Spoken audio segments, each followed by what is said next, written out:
Some people don't even realize they don't know who they are. They just think that they're going through the motions, that they are just unhappy with life or sad about the situations they are in. They go day by day, numbing themselves with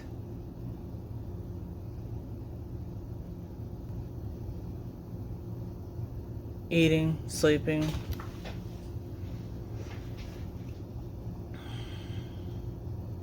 video games, shopping, exercising,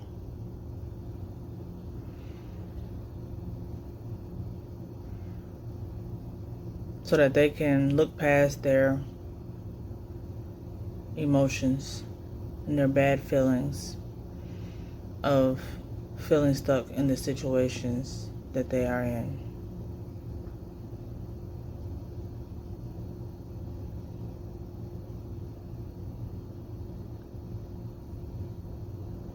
But they don't realize that they're stuck in these situations because they don't know who they are.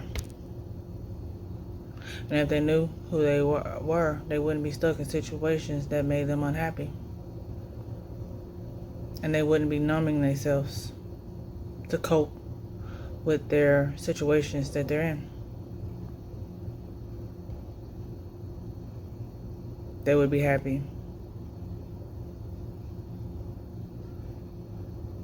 And they would be choosing the people in their life, the things they allow in their life, and they would accept it for what it is, not for what they want it to be. Some people don't like who they are, so they're running from themselves and their emotions that they don't want to deal with. And if you keep running from your emotions that you don't want to deal with, they're going to always show up in every situation, in all your relationships, in your jobs, friendships,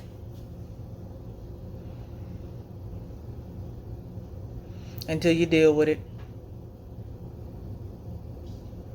Lessons are meant to be learned, not escaped.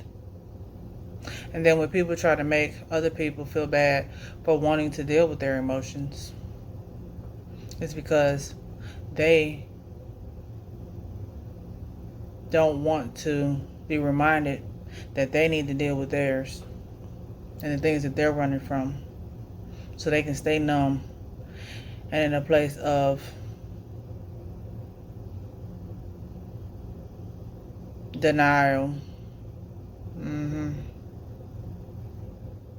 It's like when you go to your parent to talk about the trauma that they caused and they don't want to talk about it, because then it would remind them of some of the crappy choices that they chose when you was a child, and that it caused you trauma, and they would have to validate your feelings, but they haven't even validated their own feelings. And they feel like because nobody validated their feelings, that they don't need to validate yours, which is a shitty way of living. How could you say that you love somebody, and then when they come to you to talk to you about their trauma and just to understand what happened better, you don't want to talk about it? Because you running from what you went through.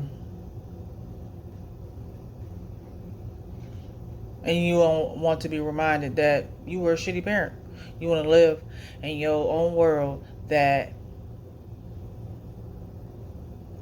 makes you believe that you were a great parent. But everything around you is showing you that you wasn't. And then you ask yourself, well, why are they acting like this? And why are they doing this? And and why they don't come around anymore. And then you start to realize that maybe it was you. A little bit of it. Denying your children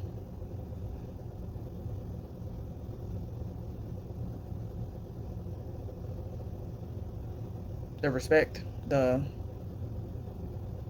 relief that they deserve for what you caused them. And you may have not even known that you were causing it. Makes you still a terrible parent. Because you're not allowing your kids that you love to talk to you. Which is why they got issues. Because they probably tried to talk to you when they was kids and you didn't allow them to talk to you then. And now they want to talk to you again and you're like, no, I don't want to talk about it. It's over with, it's done. You don't want to be accountable for nothing. You don't want to deal with your emotions and be a better person for you and the people who love you. While you go around all day thinking that you've done nothing wrong, not accepting your role, and that you could have made a mistake, and that you're not perfect, and that maybe you could have been a better person or a better parent.